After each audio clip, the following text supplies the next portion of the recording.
24వ తారీఖు, మార్చి 24 తారీఖు 2021. ఓకే. చదివిన సూత్రం తాలూకా జిస్ట్ చదువుతాను. ఛాందోగ్యంలోని విద్య సగుణము అని, బృహదారణ్యకంలోని విద్య నిర్గుణము అని అంటారు. కాబట్టి రెండిటికి భేదం ఉన్నదా లేదా వివరించండి అన్నాడు కృష్ణ శర్మ. వివరిస్తున్నాడు రత్నాకరుడు. దాని తాలూకా అతని జవాబు చదువుతాను. సత్య, కామత్వం మొదలైన గుణాలు బృహదారణ్యకంలోని సర్వ వసిత్వాది గుణాలు ఛాందోగ్యంలోకి ఉపసంహరించుకోవచ్చు.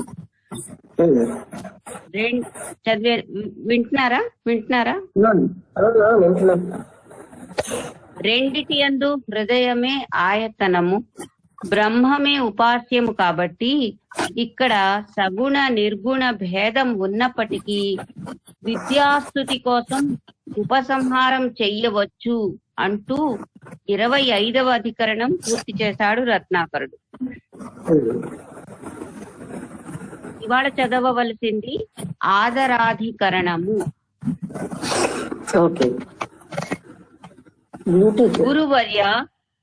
గురువర్య వైశ్వానరోపాసకుడు భోజన సమయంలో ముందుగా వడ్డించిన అన్నాన్ని హవనం చెయ్యాలి అంటే ప్రాణాహుతులు ఇవ్వాలి.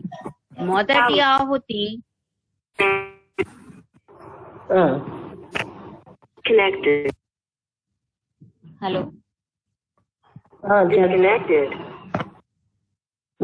మొదటి ఆహుతి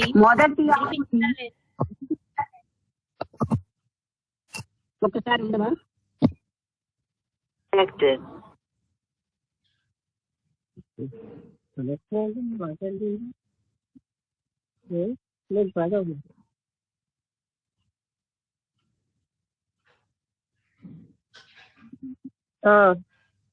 నాకు వినబడ్డం లేదు అసలు.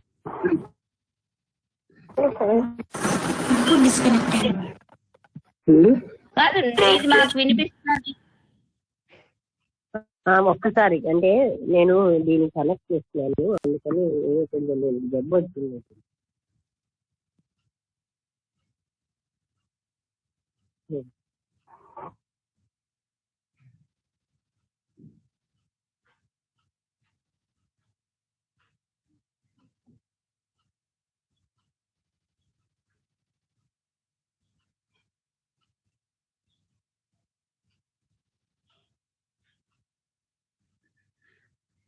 చదివిద్దా? వినిపిస్తున్నదా? హలో హలో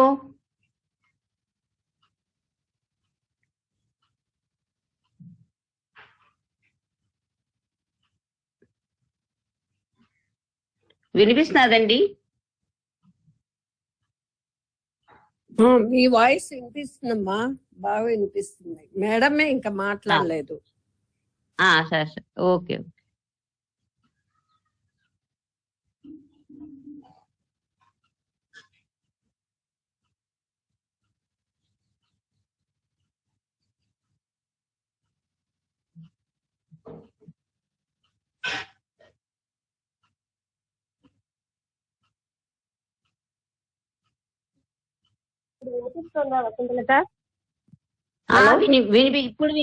ఇప్పుడు వినిపిస్తుంది. అయితే బాగుంది. అంటే బయటికి వెళ్ళి లోపలికి వచ్చాము, లాగౌట్ అయితే అప్పుడు బాగుంది. సరే ఓకే. నేను ఒక ప్రశ్న చదువుతాను. ఆదరాధికరణము లోని గురువర్య వైశ్వానరోపాసకుడు భోజన సమయంలో ముందుగా వడ్డించిన అన్నాన్ని హవనం చెయ్యాలి అంటే ప్రాణాహుతులు ఇవ్వాలి. మొదటి ఆహుతి ప్రాణాయ స్వాహ అంటే ప్రాణం తృప్తి పడుతుంది. దీనివల్ల నేత్రము, ఆదిత్యుడు అంటే భోజనం వడ్డించేటప్పుడు హవనం చేయాలి. హవనం అంటే ఆహుతులు ఇవ్వడం, ప్రాణాహుతులు ఇవ్వడం. ఓకే. మొదటి ఆహుతి ప్రాణాయ స్వాహ అంటే ప్రాణం తృప్తి పడుతుంది. దీనివల్ల నేత్రము, ఆదిత్యుడు, ద్యులోకము దేవతలు తృప్తి పొందుతారు. అందువల్ల ప్రాణంతో అందువల్ల పాటుగా కూడా తృప్తి పడతారు. ద్యులోకము స్వర్గలోకం. అందువల్ల భోక్త సంతానము, పశువులు, తేజస్సు, బ్రహ్మవర్చస్సు పొందుతాడు. అంటే అలా ఆహుతులు ఇవ్వడం వల్ల ఈయనకి తేజస్సు, బ్రహ్మవర్చస్సు, సంతానం మొదలైనవి వస్తాయి. రెండవ ప్రాణాహుతి వ్యానాయ స్వాహ. దీని వల్ల వ్యానవాయువు తృప్తి చెందుతుంది. అందువల్ల శ్రోత్రము, చంద్రుడు, దిక్కులకు అధిష్టాన దేవతలు తృప్తి పొందుతారు. అంటే జ్ఞానం అనగానే శ్రోత్రము, చంద్రుడు, దిక్కులకు అధిష్టాన దేవతలు వాళ్ళు వ్యానవాయువుని మనం చేస్తున్నాం. వ్యానాయ స్వాహ అంటే వాళ్ళందరూ తృప్తి పొందుతారు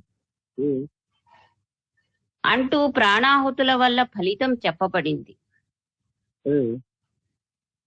ఒకవేళ ఎప్పుడైనా భోజనం చెయ్యకపోతే, అంటే భోజన లోపం కలిగినప్పుడు ప్రాణాగ్నిహోత్రానికి లోపం కలుగుతుందా అంటూ ప్రశ్నించాడు కృష్ణ శర్మ. ఓహో, అంటే భోజనం చేసినప్పుడే ఆహుతులు ఇస్తాం కదా, ఒకవేళ భోజనం చేయకపోతే ఈ ప్రాణాహుతులకి ఏమైనా లోపం కలుగుతుందా అంటూ ప్రశ్నించాడు కృష్ణ శర్మ. సమాధానం చెప్తున్నాడు రత్నాకరుడు. సూత్రం 40 ఆదరాదలోపః. ఆదరాత్ ఆలోపః. ఆదరాత్ అంటే on account of the respect shown. ఆలోపః there can be no omission.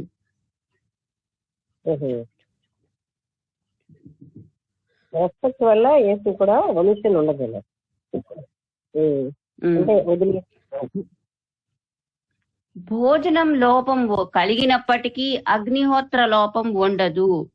అతిథుల కన్నా ముందు భోజనం చెయ్యాలి అని జాబాల శృతి చెబుతున్నది.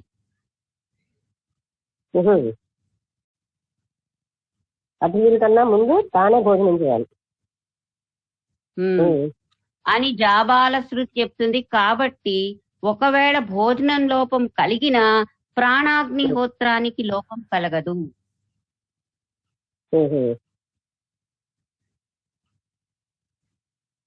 ఇంగ్లీష్ చదివిరా కొంచెం ఏమైనా?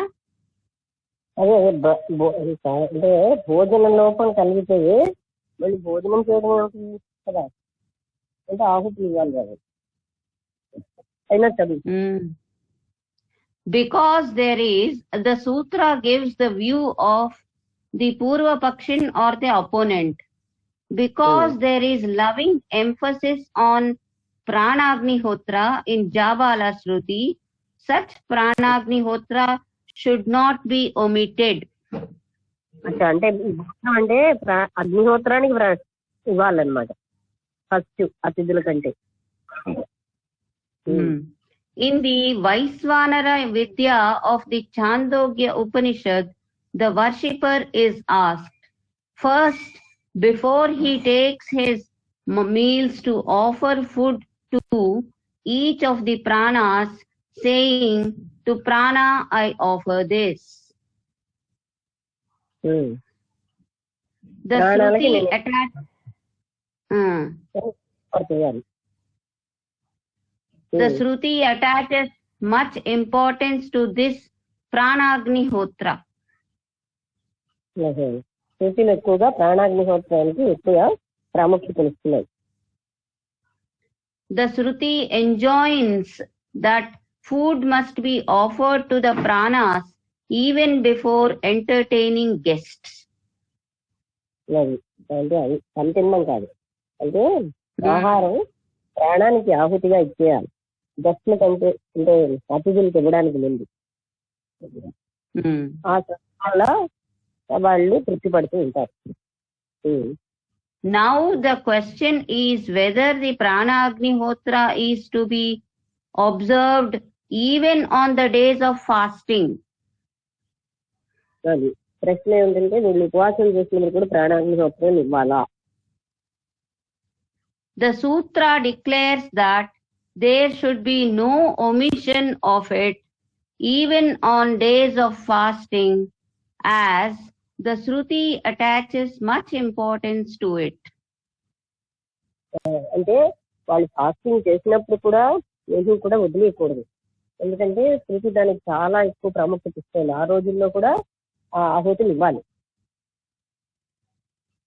The Jabala Shruti says it must be observed even on days of fasting by sipping at least a few drops of water. Sitting at least By sipping at least a few drops of water. Water అయినా ఇవ్వాలి. అంటే తినకపోయినా తాగడమైనా అంటే కొన్ని చుక్కలు నీళ్లు తాగాలని చెప్తున్నారు కదా. ఇది ఇవ్వాలి, ఆహుతి ఇవ్వాలి. బై సిప్పింగ్ అంటే మరి తాగాలి కదా, కాదా? సిప్ చేయడం వినబడుతుంది. సిప్పింగ్ మరి సిప్ చేయడం అంటే మనం అంటే వాళ్ళకి ఆహుతిగా దాన్ని తీసుకోవాలన్నాడు. సరే, అదే వచ్చి అంతే రాశారు. నెక్స్ట్ సూత్రం 41. ఉపస్థితే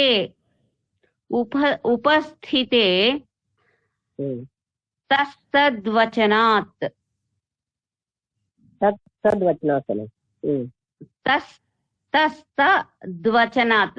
తద్వచనాత్ అంటే ఇక్కడ రాశారు ఉపస్థితే అతః తద్వచనాత్. అది పదవిచ్ఛేదం. తద్వచనాత్ ఉపస్థితే being present, being near when food is served.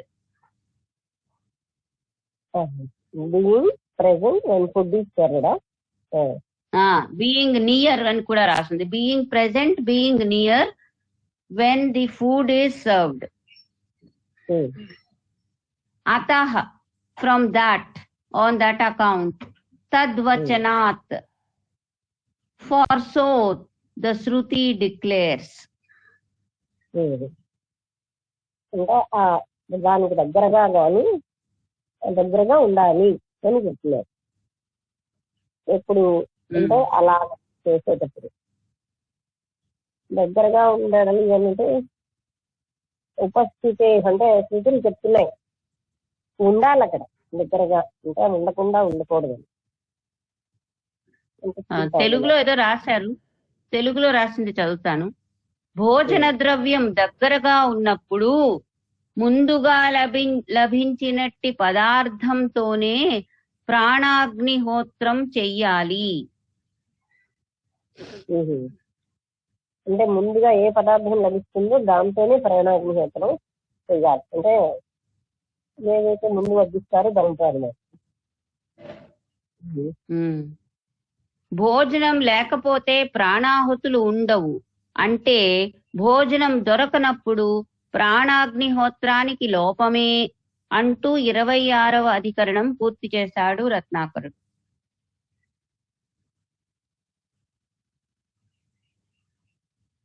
Okay, hello, వినిపించిందా?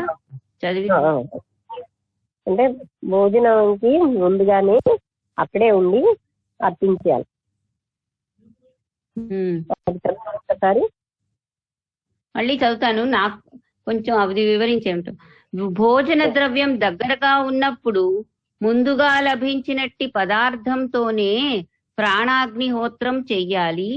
భోజనం లేకపోతే ప్రాణాహుతులు ఉండవు అంటే భోజనం దొరకనప్పుడు ప్రాణాగ్నిహోత్రానికి లోపమే అంటూ 26వ అధికరణం పూర్తి చేశాడు. అంటే భోజనం దొరికినప్పుడే ప్రాణాహుతులు ఇవ్వగలరు. అది లేనప్పుడు అది ఇవ్వలేరు కదా. అందువల్ల భోజనం అయితే ఫాస్టింగ్ చేసినా ఇవ్వాలి, కానీ భోజనమే దొరకనప్పుడు మరి నీటితో ఇవ్వమన్నారు. అది అక్కడ లోపం జరుగుతుంది అంటే పదార్థమే లేనప్పుడు ప్రాణం అయితే ఇవ్వడం అవ్వదు అని. 27వ అధికరణం తన్నిర్ధారణాధికరణము. తన్నిర్ధారణాధికరణము. ఓకే. ఓంకారాన్ని ఉద్గీత దృష్టితో ఉపాసించాలి. ఈ విధంగా ఉద్గీతాన్ని ఆశ్రయించిన ఉపాసనలు ఉన్నాయి.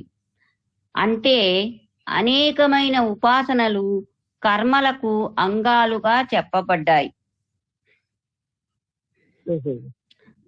కాబట్టి ఈ ఉపాసనలు కర్మలతో నిత్యముగా సంబంధించునా లేదా వివరించండి అన్నాడు కృష్ణ శర్మ. ఈ ఉపాసనలకి కర్మలకి సంబంధం ఉందా లేదా అన్నది కృష్ణ శర్మ. అంటే కర్మలతోటే ఇది బంధం ఉంది కదా, మరి ఉపాసనలకి కర్మకి ఏం సంబంధం ఉందా లేదా అని అడుగుతున్నారు. మళ్ళీ మరొక్కసారి ఆ వాక్యం చదివి. మొత్తం చదివిదా? ఇప్పుడు చదివింది ఓంకారాన్ని. అక్కడి నుంచి ఓంకారాన్ని ఉద్గీత దృష్టితో ఉపాసించాలి. ఈ విధంగా ఉద్గీతాన్ని ఆశ్రయించిన ఉపాసనలున్నాయి. అంటే అనేకమైన ఉపాసనలు కర్మలకు అంగాలుగా చెప్పబడ్డాయి. కాబట్టి ఈ ఉపాసనలు కర్మలతో నిత్యముగా సంబంధించునా లేదా వివరించండి. ఎందుకంటే చాలా ఉపాసనలు కర్మలతో సంబంధం కలిగి ఉన్నాయి కనుక ఈ ఉపాసనలకి కర్మలకి సంబంధం ఉందా లేదా అని కృష్ణ ప్రశ్న.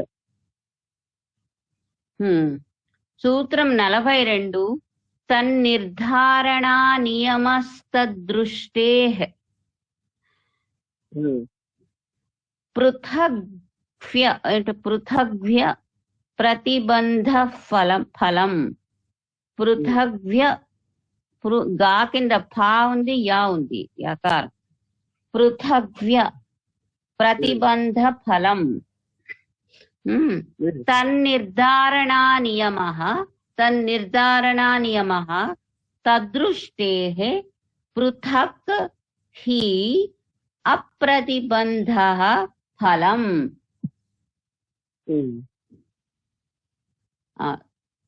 తన్నిర్ధారణ నియమః, no rule about the inviolability of that. అంటే అదన్నీ ఇన్వైలబుల్ అంటే అదే అధిగమించినటువంటి రూల్ ఏమి లేదు, వయోలేట్ లేదు. తదృష్టే అంటే that being seen from the Shruti. అది అక్కడ అండర్స్టూడ్. ఇక్కడ తదృష్టేషు అంటే శృతుల్లో చూసినవి అని. పృథక్ అంటే సెపరేట్, వేరుగా. హి బికాజ్ అప్రతిబంధ, నో అబ్స్ట్రక్షన్. ఫలం ఫ్రూట్, రివార్డ్. అంటే ఫలం రావడానికి ఏమి కూడా అడ్డు లేదు. అయినా సరే కర్మల ఫలసిద్ధికి కర్మ సంబంధం అనే ఫలం ఉపాసనలకు ప్రత్యేకంగా చెప్పబడింది. కాబట్టి కర్మ సంబంధం అనే ఫలం ఉపాసనలకు ప్రత్యేకంగా చెప్పబడింది. కాబట్టి కర్మాంగాలను ఆశ్రయించిన ఉపాసనలకు కర్మాంగత్వ నియమం లేదు.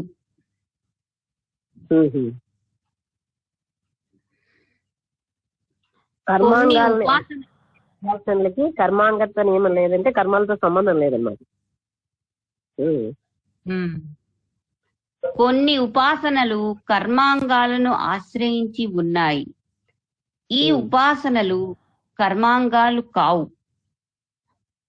ఉపాసనలకు కర్మలకు నిత్య సంబంధం లేదు అని వేదం చెప్తోంది.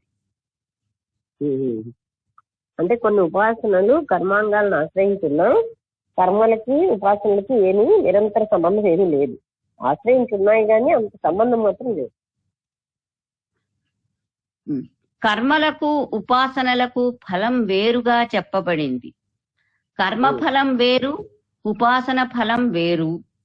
కాబట్టి కర్మఫలం అనుభవించడానికి ఉపాసనలు ప్రతిబంధకాలు అంటూ 27వ అధికరణం పూర్తి చేశాడు. కర్మఫలం అనుభవించడానికి ఉపాసనలు ప్రతిబంధకాలు అని చెప్తున్నారు. అంటే ఉపాసనలకి కర్మలకి ఏమీ సంబంధం లేదు. ఉపాసనలు కర్మల మీద ఆధారపడటం.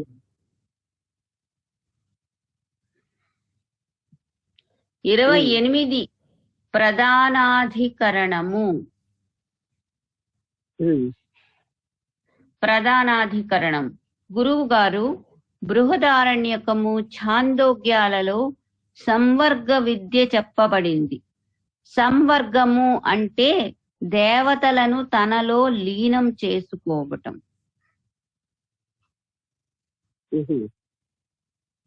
సంవర్గం అన్న పదానికి దేవతల్ని తనలో లీనం చేసుకోవడం, ఆవాహయామి అని. బృహదారణ్యకంలో ఆధ్యాత్మలలో శరీరమందలి ఇంద్రియాలలో ప్రాణమే జ్యేష్ఠము శ్రేష్టము అని చెప్పబడింది. ఛాందోగ్యంలో ఆదిదైవతాల్లో వాయువే మిగిలిన దేవతలను తనలో లీనం చేసుకుంటుంది అని చెప్పబడింది. ఛాందోగ్యంలో ఇందులో ఇంకా వాయువే తనలో లీనం చేసుకుంటుంది అని. ఛాందోగ్యంలో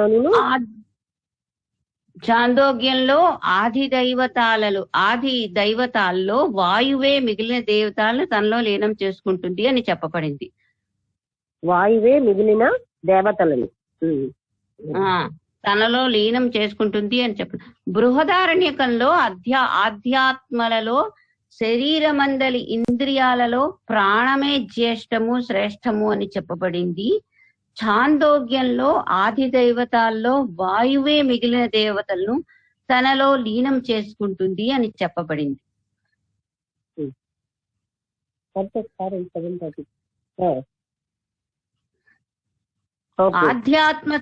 ఆధ్యాత్మ సంబంధమైనది ప్రాణము, ఆది దైవత సంబంధమైనది వాయువు.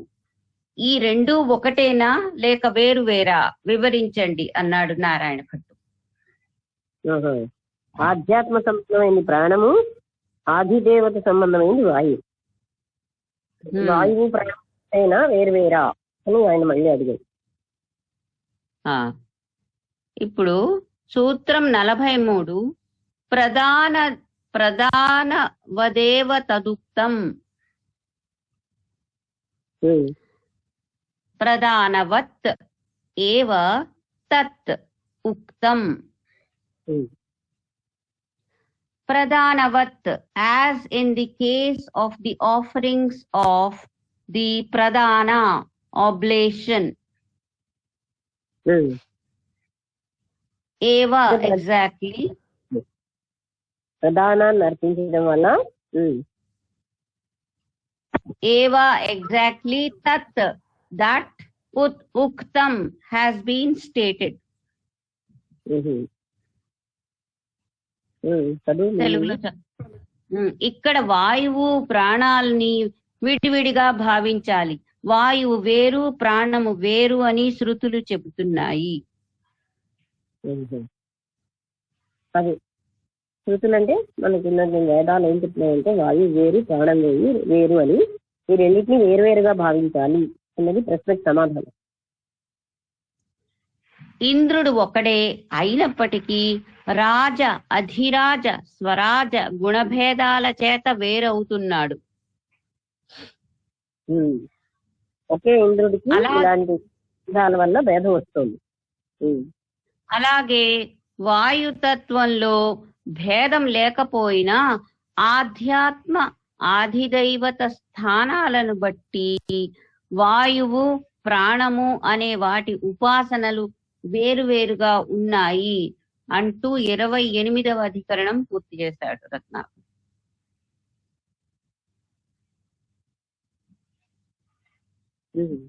వాయువు ప్రాణం వేరువేరుగా ఉన్నాయి, అది రెండు ఒకటి కాదు, అది సమాధానం. నెక్స్ట్ 29వ అధికరణం లింగ భూయస్త్వాధికరణము. లింగ భూయస్త్వాధికరణం.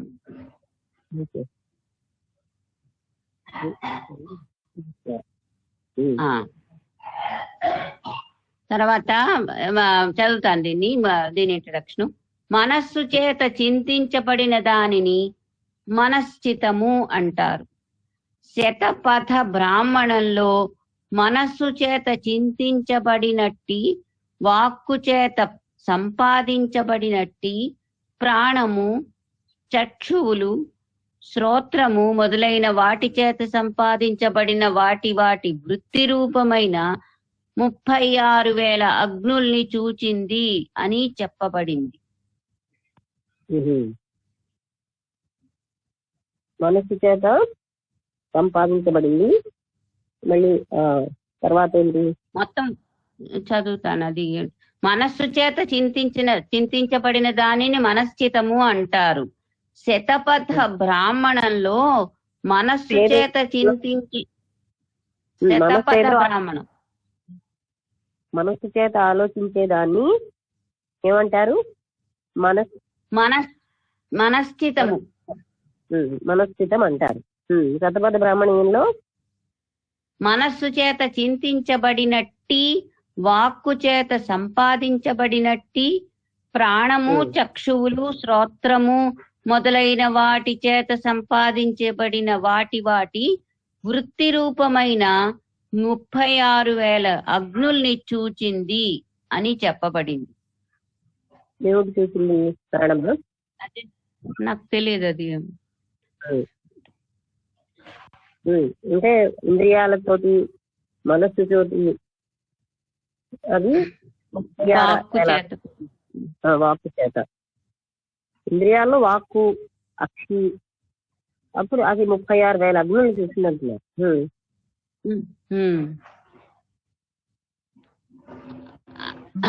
మామూలుగా మరొకసారి చదివి.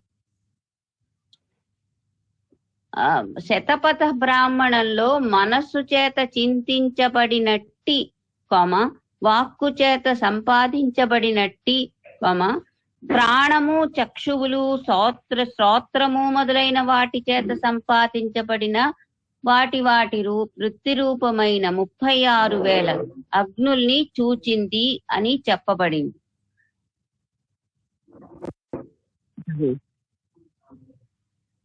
ఓకే. మామూలుగా ప్రాణం కూడా 36,000 అగ్నుల్లో ఒకటిగా. తర్వాత పారాగ్రాఫ్ చదువుతాను, కొంచెం ఏమైనా ఇంకా విస్తరిస్తాను. మామూలుగా మానవుడి ఆయుర్దాయం 100 సంవత్సరాలు. సంవత్సరానికి రోజులు 360.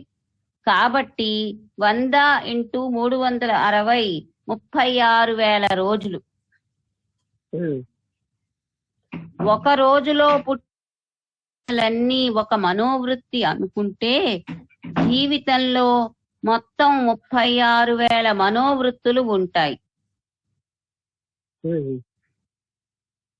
వీటిని అగ్నిగా, సూర్యునిగా, ఆత్మస్వరూపాలుగా భావించి ధ్యానించవచ్చు. ఇవి మనశ్చితాలు. ఓకే.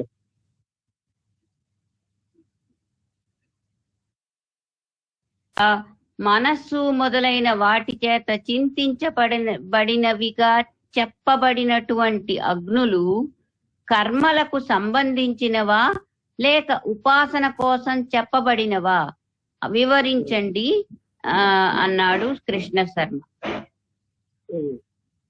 ప్రశ్న ఏంటంటే, మనస్సు మొదలైన వాటి చేత చింతించబడిన అగ్నులు ఉపాసనకు సంబంధించినవా, కర్మకు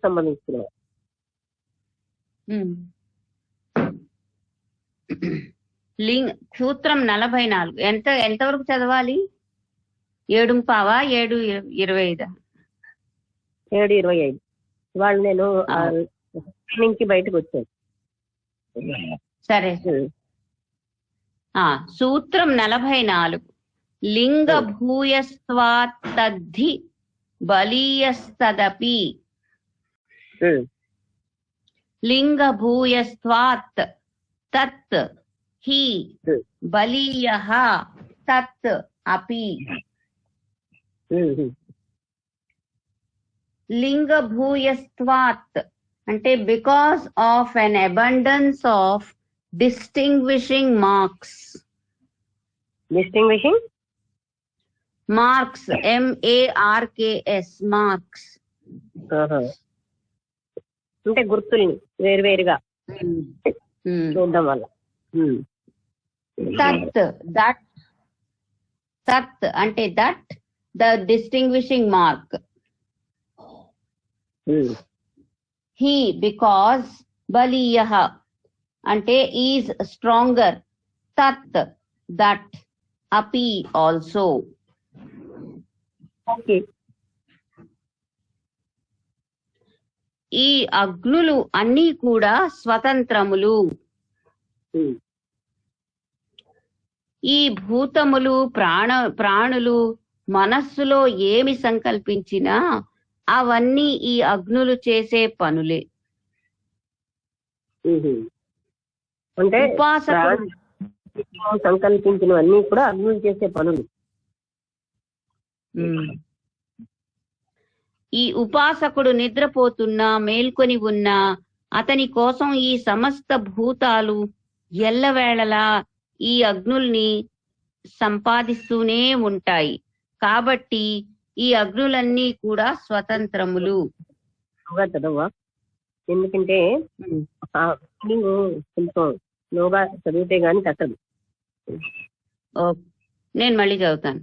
ఈ అగ్నులు అన్నీ కూడా స్వతంత్రములు. ఈ భూతములు ప్రాణులు మనస్సులో ఏమి సంకల్పించినా అవన్నీ ఈ అగ్నులు చేసే పనులే. అంటే భూతములు ప్రాణులు సంకల్పించినవన్నీ అగ్నులు చేసే పని. ఉపాసకుడు నిద్రపోతున్నా మేల్కొని ఉన్నా అతని కోసం ఈ సమస్త భూతాలు ఎల్లవేళలా ఈ అగ్నుల్ని సంపాదిస్తూనే ఉంటాయి.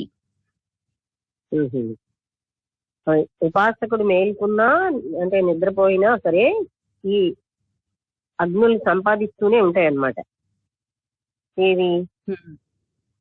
ఏవి అగ్నులను సంపాదిస్తాయంటే సమస్త భూతాలు అనా, ప్రాణం మొదలైన ఈ అగ్నులను సంపాదిస్తూనే ఉంటాయి అంటున్నారు. అంటే చదువు ఆ వాక్యం. ఉపాసకుడు మేల్కొని ఉన్న అతని కోసం ఈ సమస్త భూతాలు ఎల్లవేళలా ఈ అగ్నుల్ని సంపాదిస్తూనే ఉంటాయి. ఈ సమస్త భూతాల కోసం మొదటి వాక్యం చెప్పారు కదా. సమస్త భూతాల కోసం అంటే ఈ అగ్నులు అన్ని కూడా స్వతంత్రములు.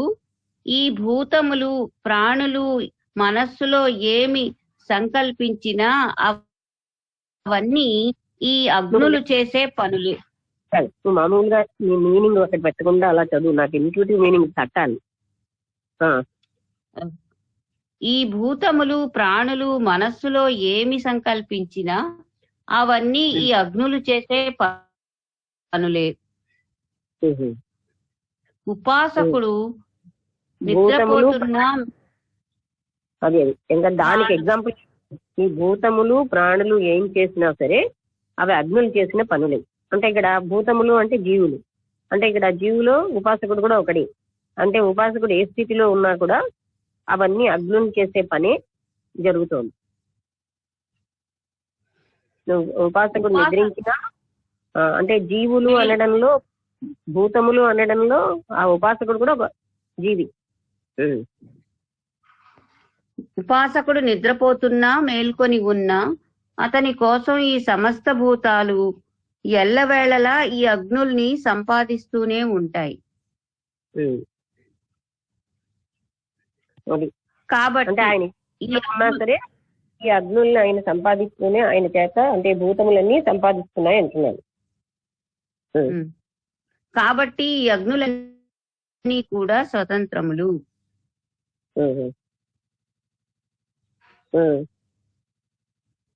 నెక్స్ట్ సూత్రము 45. పూర్వ వికల్ప ప్రకరణాత్ స్యాత్ క్రియామానసవత్. పూర్వ వికల్ప ప్రకరణాత్ స్యాత్ క్రియా మానసవత్. ఇంగ్లీష్ మీనింగ్ పూర్వ వికల్ప అంటే an alternative form of the already mentioned first. ముందు చూపెట్టిన దానికి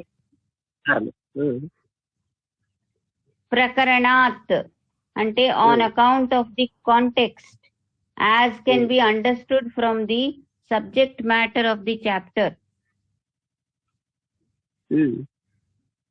Syat there may be, ought to be.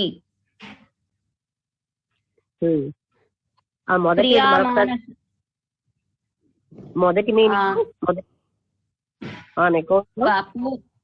పూర్వ వికల్ప చదివిదా అక్కడి నుంచి. పూర్వ వికల్ప అంటే an alternative form of the already mentioned first. అంటే మొదట వివరించిన దానికి వేరే రూపం. ఆల్టర్నేటివ్ ఫామ్ అంటే ఆల్టర్నేటివ్ వేరొక రూపం. ప్రకరణాత్ అంటే on account of the context. On account of the context. వసంతలత ప్రకరణాత్ అని శబ్దే ఇది పర్వాలేదు. తర్వాత స్యాత్ there may be స్యాత్ అంటే. దెన్ క్రియామానసవత్ అంటే ceremonial act. like the act of meditation, like the act of meditation, like the imaginary drink,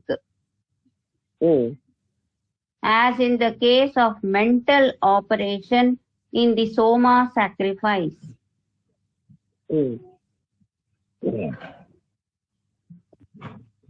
ఈ తెలుగులో ఈ అగ్ని క్రియలకు అంగభూతమైనదే.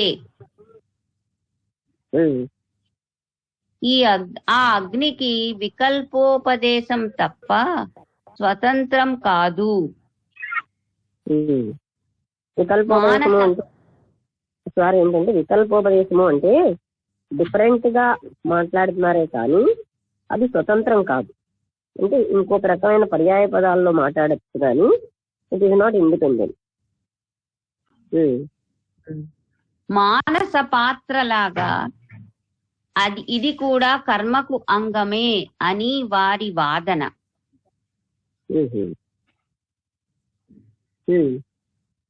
సో ఇది కూడా కర్మకి అంగమే. ఇప్పుడు వీళ్ళకి మనకి ఇప్పుడు ఎందుకంటే ఇది అవ్వట్లేదు, ఈ కర్మలు ఈ అంగములు ఇలాంటివన్నీ కూడా మనం అంత ఫెమిలియర్ గా లేవు గనక మనకు అంత క్లియర్ గా తెలియటం లేదు.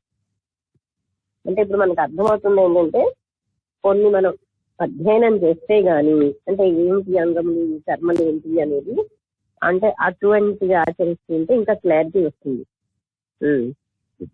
అటువంటి స్టడీ చేస్తుంది. చదవాలి. ఇంగ్లీష్ ఏమైనా చదవమన్నావా? ఒక పారాగ్రాఫ్ 2 పారాగ్రాఫ్లు కానీ అంతకంటే మనకు అర్థం కాదు. ఎందుకంటే మన లెవెల్లో మనం ఇప్పుడు ఆచరించట్లేదు ఇది కదా, అందువల్ల అవి అలాగే యాక్సెప్ట్ చేయాలి. వాటిని ఇంకా నేను మన నిత్య జీవితంలో ఉన్న పనుల్లోకి ఇప్పుడు చాలా మంది ఇవన్నీ ఏమీ చేయట్లేదు. సూత్రం 46 అతిదేశాచ. అతిదేశాత్ ఇంగ్లీష్ లో చదువు ఒకసారి చూద్దాం. ఓకే. దీనికి ద పూర్వ పక్షిన్ rises a fresh objection. On the 10th day of the Soma sacrifice, a Soma drink is offered to Prajapati, wherein the earth is regarded as the cup and the sea as the Soma. This is a mental act only, and yet it forms a part of the sacrifice.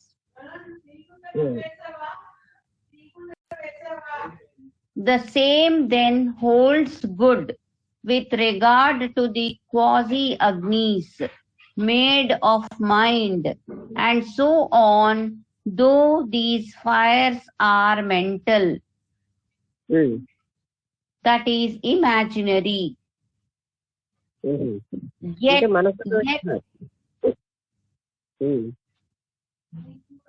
yet they form part of the sacrifice and not an independent vidya because of the context.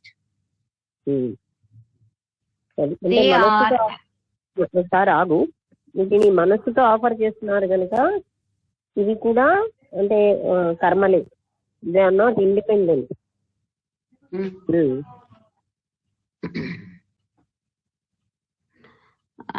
రాశారు they are not independent. The same then holds good with regard to అది చదివేశాను కదా విద్యార్థి. They are an alternate form అని రాశారు. ఇంకొకటి you may say that it is only అర్థవాద and that a mere arthavada cannot override the context, and that such meditation is part of the karma as is the case in the Dasaratha karma. Dasaratha కర్మ అంటే మనం ఇలాంటి కర్మలతో familiar కాదు కనుక అంతకంటే మనం దానికోసం చెప్పుకోవడానికి అవసరం. అది ముఖ్యంగా ఏంటంటే ఇది ఇమాజినరీ, ఎందుకంటే మనస్సుతోటి ఆఫర్ చేస్తున్నారు. So that is also a కర్మ. దాన్ని దశరథ కర్మ అంటే దశరథ కర్మలో లాగా అన్నమాట. సూత్రం 46 అతిదేశాత్ చ.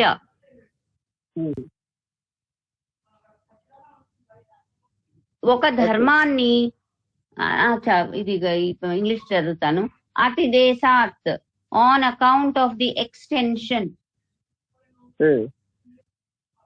బ్రాకెట్ లో of the attributes of the first to these fires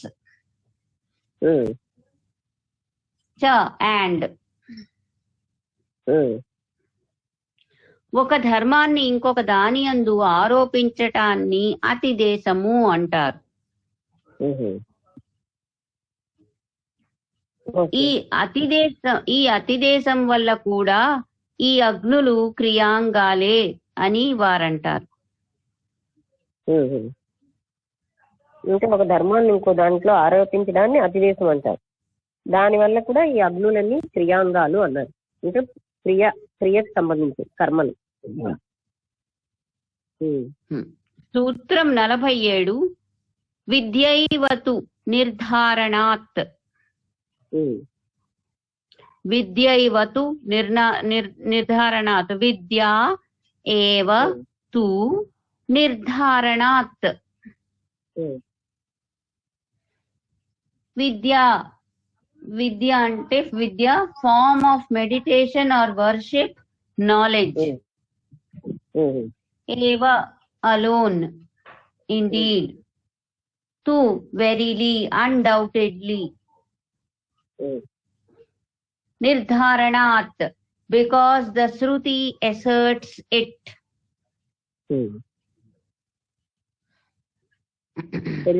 అది తెలుగులో చదువుతాను. ఈ మనశ్చితాది అగ్నులు స్వతంత్రమైన విద్యాత్మకాలే, ఇవి కర్మాంగాలు కావు.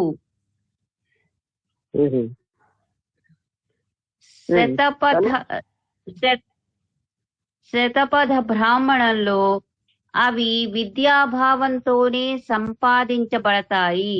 ఈ విషయం తెలుసుకున్న ఉపాసకుడు వీటిని ఉపాసనతోనే సంపాదించగలుగుతున్నాడు అని చెప్పబడింది. మరొకసారి చదివిదా ఇది ఒకసారి? అది కాదు, నాకు అసలు ఆ శ్లోకమే అర్థమైంది. మళ్ళీ చెప్పు. విద్యైవతు నిర్ధారణాత్. విద్యా ఏవ తు నిర్ధారణాత్.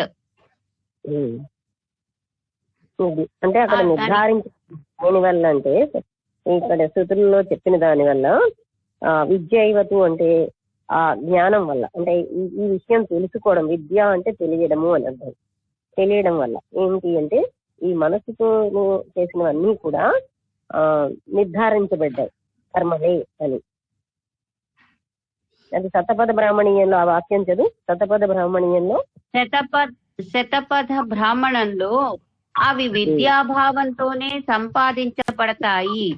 ఈ విషయం తెలుసుకున్న ఉపాసకుడు వీటిని ఉపాసనతోనే సంపాదించగలుగుతున్నాడు.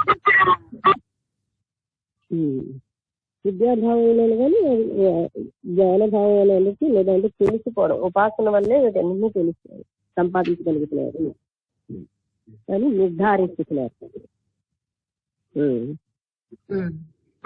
తర్వాత ఈ మనస్థితాది అగ్నులు, అది చదివిస్తాను కదా. నెక్స్ట్ సూత్రం 48. దర్శనాచ్చ అంటే దర్శనాచ్చ దీని అర్థం కూడా మన శాస్త్రాలన్నింటిలో, అంటే వేదాలు, శృతులలో ఇలాగే కనబడుతున్నది. అంటే ఇలాగే చెప్పబడింది. కనబడడం అంటే ఇక్కడ చెప్పబడింది అది. దర్శనాత్ ఈ దర్శనాచ అన్నది చాలా సార్లు వస్తుంది. ఎందుకని చెప్పగలుగుతున్నది. ఇదే కన్సెప్షన్ శృతులు కూడా చూపిస్తున్నాయి, చెప్తున్నాయి అని, లేదా శృతులలో కనబడుతోంది అని. ఒకసారి లక్ష్మి కదిలిపోయింది. ఒక్క నిమిషం, అది బాగా కదిలిపోయింది. ఒక్క నిమిషం. పర్వాలేదు, 1 minute తీసుకోవాలి. పర్వాలేదు.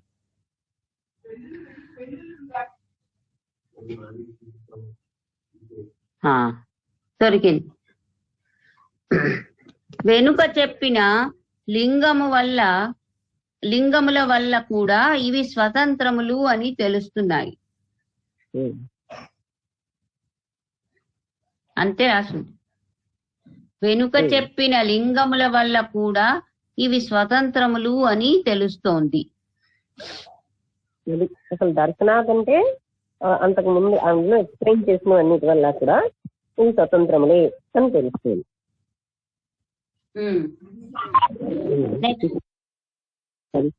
నెక్స్ట్ సూత్రం 49.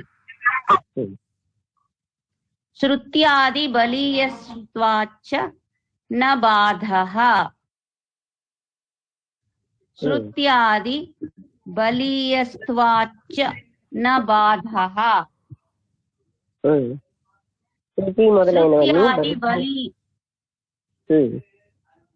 శృత్యాది బలీయస్వాత్ చ న బాధః. బాధ అంటే ఇక్కడ దానికి ఏం వ్యతిరేకంగా లేదు అని చెప్పడం, బాధ అని కాదు. శృతులు మొదలైనవన్నీ చెప్పడం. ఒకసారి నాకు వచ్చిన మీనింగ్ చెప్తాను. శృతులు మొదలైనవన్నీ చెప్పడం వల్ల బలీయంగా దీనికి అబ్జెక్షన్ ఏమీ లేదు. ఆ బాధ అంటే బాధ కాదు. శృత్యాది బలీయస్వాత్ అంటే on account of the greater force of the Shruti etcetera.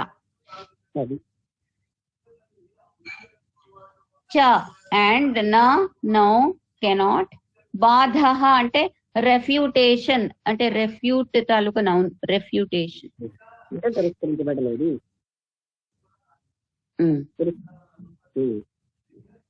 అంటే ఒక్కొక్కప్పుడు ఏంటంటే ఆ మూలమే బాగుంటుంది వాళ్ళు ఇచ్చినటువంటి వీటికంటే.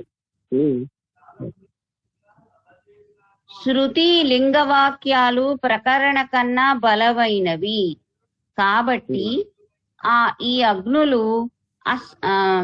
అగ్నులు స్వతంత్రములు అనటానికి సంశయం లేదు.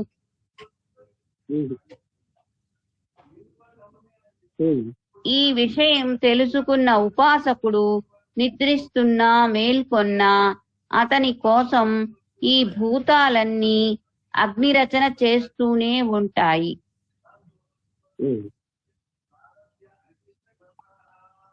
ఇలాంటి శృతి వాక్యాల వల్ల ఈ అగ్నులు కర్మాంగాలు కావు.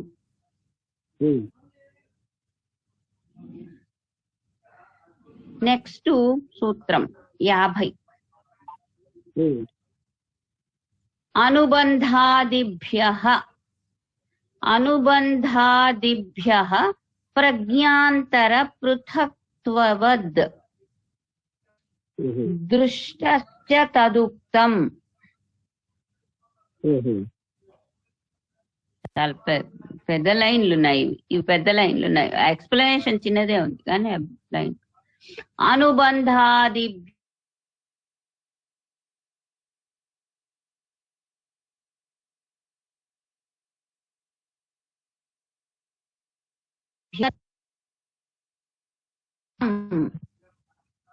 అనుబంధాదిభ్య అంటే from the connection and so on.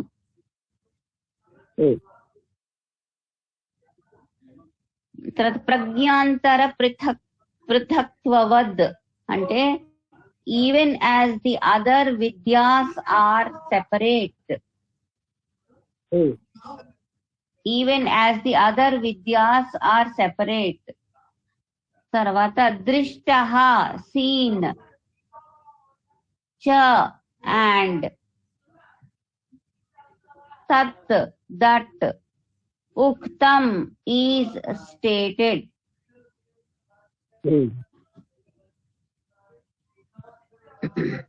Meaning చిన్న పారాగ్రాఫ్ రాశారు. అనుబంధం మొదలైన వాని వల్ల కూడా మనశ్చితాదులకు కర్మాంగత్వం లేదు.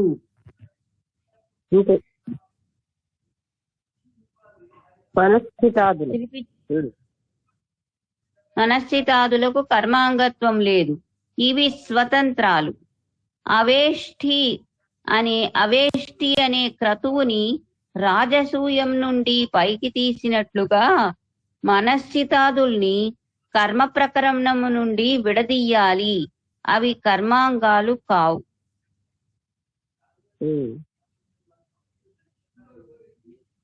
అంతే రాసు.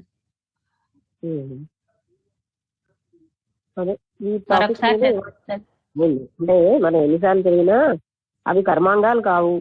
అవి ఏమని అగ్నుల నుంచి విడదీస్తారు, అందువల్ల అవి కర్మాంగాలు కావు. ఎందుకని కర్మాంగాలు కావు ఏంటి అనేది ఏదో కొంత ఇందాక నుంచి చెప్తున్నారు. ఇప్పుడు మనకి ఏంటంటే ఈ టాపిక్ మనం అంత చర్చించుకోవక్కర్లేదేమో అనిపిస్తుంది. ఎందుకంటే మనం అంత ఫెమిలియర్ గా లేదు. ఇది కర్మాంగాలా కాదా అనే డౌట్ కి క్వశ్చన్ కి ఆన్సర్, క్వశ్చన్ మనకి తెలియట్లేదు, ఆన్సర్ తెలియట్లేదు. అందువల్ల అంటే తెలియట్లేదు అంటే అంత దాని మీద మనకి కాన్సన్ట్రేట్ చేయక్కర్లేదు. ఈ మొదలైనవన్నీ కూడా ఈ అగ్నులు కర్మాంగాలు కావు. అంటే కర్మ అంటే ఉపాసనకి తేడా చూపిస్తున్నారు. కర్మాంగాల అంటే కర్మ కాదు ఉపాసనని అని ఆ విధంగా చూపిస్తున్నారు. అంతే. 7:20 అయింది లక్ష్మి. ఈ సూత్రంతో ఇక్కడ ఆపుదాం. 7:20 25 అయింది. 26 చదివి ఇంకేదైనా. ఎందుకంటే ఇవాళ నేనే వీళ్ళకి ఏమీ ఎక్స్ప్లెయిన్ చేయలేము. ఇప్పుడు ఎవరు ఇంటరాక్షన్ లో ఎలా చెప్తారు అంటే ఇది మనం ఆ చదివిన దాంట్లో కొంత పాయింట్లు అంటే మరొక 5 నిమిషాలు చదివిదా చదివి. ఎందుకంటే దీని మీద ఇంటరాక్షన్ కష్టం కదా. ఎందుకంటే ఈ టాపిక్ మనకు తెలియదు. నేనేమో వాళ్ళని ఇంటరాక్ట్ అవ్వండి అనే డిమాండ్ చేయడం న్యాయం కాదు. ఎందుకంటే మనకు ఫెమిలియర్ గా లేని విషయాలు ప్రజెంట్ ఎవరు కూడా ఇది ఆచరించడాలు అవి చాలా తక్కువ. మన నిత్య జీవితంలో మనం చూడటం లేదు. అందుకని వాటి మీద డీటెయిల్డ్ గా మనకి తెలియకపోవడం వల్ల దాని మీద ఎక్స్ప్లెయిన్ చేయడం వాళ్ళకి కష్టమే. అంటే నేను బాగా ఎక్స్ప్లెయిన్ చేయండి చెప్పండి అని నేను అడగడం ధర్మం కాదు. నా సూత్రం 51 మరొక నెక్స్ట్ సూత్రం. ఓకే. ఈ ఈ అధికరణం వరకు చదువుతాను. ఇంకో 2 సూత్రాలు ఉన్నాయి, 51, 52. దాని తర్వాత మరో అధికరణం మొదలవుతున్నాయి. 9 వరకు చదువు, 7:30 అయ్యే వరకు చదువు, ఒక అధికరణం అయినా లేకపోయినా. అలాగే అలాగే. ఓకే ఓకే, సరే తెలిసిపోయింది. సూత్రం 51. న సామాన్యాదప్యు ఫలబ్ధేర్మత్ బాబ్రి చాలా పెద్ద సంయుక్త. సామాన్యాదప్యు ఫలబ్ధేర్మృత్యువన్న హిలోకాపత్తి. దాని ఇది చదువుతాను. న సామాన్య దపి ఉపలబ్ధేః మృత్యువత్ నహి లోకాపత్తి.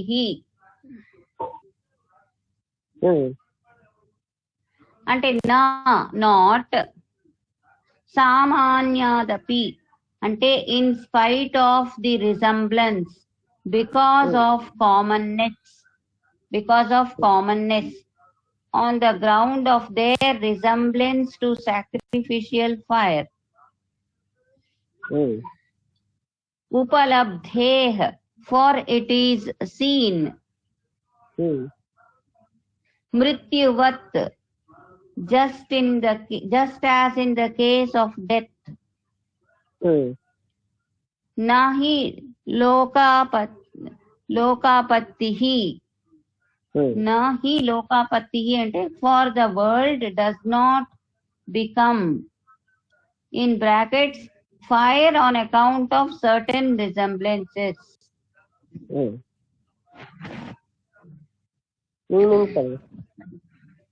మృత్యు శబ్దం లాగానే మనశ్చితాది అగ్నులకు మానసత్వ సాదృశం ఉన్నప్పటికీ అవి క్రియాంగాలు కావని శృతుల వల్ల తెలుస్తోంది. మృత్యు శబ్దం లాగానే మనశ్చితాది అగ్నులకు మానసత్వ సాదృశం ఉన్నప్పటికీ అవి క్రియాంగాలు కావని శృతుల వల్ల తెలుస్తోంది. కర్మాంగాలు క్రియాంగాలు అన్న ఒకటి, నువ్వు కూడా క్రియాంగాల కాదా అంటే అవి క్రియాంగాలు కావు అని చెప్తుంది. ఇక్కడితో మనం అంటే ఇవన్నీ క్రియాంగాల కాదా అనే విషయం మీద ఇక్కడ వాళ్ళ డిస్కషన్ కనుక మనం అవి అంతగా మనకు అంత అర్థం పర్వాలేదు, ఇంకని దీన్ని వదిలేద్దాం. అది మనం చదవడం చదివితే అర్థమవుతున్నాయి అంతవరకు, ఎందుకంటే ప్రాక్టికల్ లైఫ్ లో వాటితోటి మనకి అన్వయం ఏమీ లేదు. వదిలేద్దాం, అతను అడిగిన చాలు లేదు ఇంకా వదిలేద్దాం, ఆపేద్దామా? టైం అయితే 7:30 అయింది.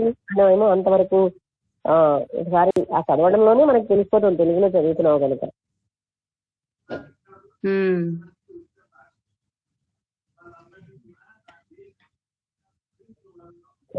మనం ముగించేద్దాం. రేపు మేము బయలుదేరి అంటే ట్రైన్కి వెళ్ళాలి కనుక ఎన్ని గంటలకు బయలుదేరాలి? ఓకే, ఇలా అంతవరకు ఎంతవరకు అవుతే అంతవరకే రేపు అవుతుంది క్లాస్. ఓకే,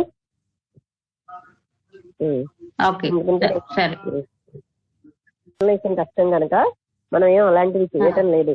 అలా అటువంటి వాటిలో ప్రాధాన్యత ఉన్న వాళ్ళకి ఇది ఆ అగ్నులు వాటికి అవి మనకి వాటితోటి తెలుసుకోండి. క్రియాది పనులా లేకపోతే కావా అంటే అలా కనిపిస్తున్నా క్రియాంగాలు కావు అని చెప్పబడుతుంది. ఎందుకని అది దాంతో మనకి ఏమీ కూడా టచ్ లేదు కనుక మనకు అంత క్లియర్ గా అర్థం కావట్లేదు. అంటే అర్థం కావట్లేదంటే అర్థం అవుతుంది అది క్రియాంగాల కాదా అనే ప్రశ్న. అవి క్రియాంగాలు కావు అని చెప్తున్నారు. ఓకే, అందరికీ నమస్కారం.